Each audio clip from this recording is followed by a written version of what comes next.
barricada à l'intérieur d'un cahier. J'ai beau crier, caché derrière les carreaux rayés de ce papier, mes récits saccadés se mettent à créer un armada de mots qui dissimulent un lourd fardeau.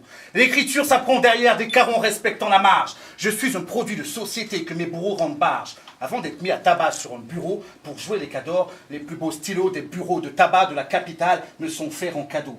Les majuscules se feront plus belles avec, paraît-il, et augmenteront mon capital. Bien écrire, c'est une source de pactole, m'a dit ce capitaine. Mais toujours est-il qu'en lettres capitales, je suis Mehdi le subalterne, le moussaillon révolutionnaire, celui qui montre le chemin d'un Capitole et qui ne prend pas de mitaine envers ses tortionnaires.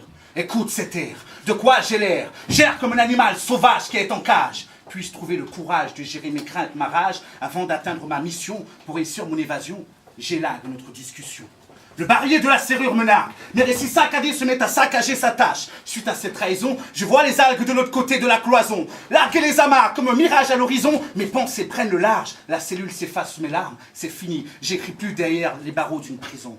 Et même si certaines encres médiocres badigeonnent la feuille comme le mazout qui suit les plages, à l'esprit houleux sous le rivage, je marche droit, mais j'esquive les lignes d'une feuille blanche, de peur que mes pensées soient eux aussi emprisonnées derrière des barreaux.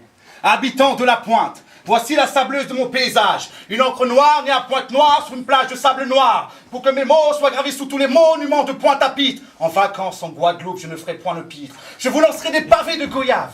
Et vous aurez des bleus délavés mélangés à ce liquide suave, cachés dans des champs d'octaves, pour que plus rien ne les entrave. Je rassemblerai tous mes descendants d'esclaves autour des chapitres de leur histoire. Ainsi de la place de la victoire jusqu'à la pointe des châteaux, des cris de joie seront le mot victoire. Nayengele, victoire. Nayengele, victoire. Nayengele, victoire. Nayengele, victoire. Alors vite-toi de ton sang d'encre. Fais-toi patte blanche, enlève cette pointe qui t'assert sous cette page blanche. Blanchis les pages des magazines et aiguise la pointe de ton crayon blanc pour créer des usines de pointe, points coupés d'or et de convoitise. Après tout ça, ton encre pourra devenir sauvage et ton évasion causera le maximum de ravages. D'ailleurs, aux promenades le long du littoral, sous mes côtes, vous y trouverez mes bleus et sous vos côtes, mes sérénades en guise de tatouage accompagnent ce récital.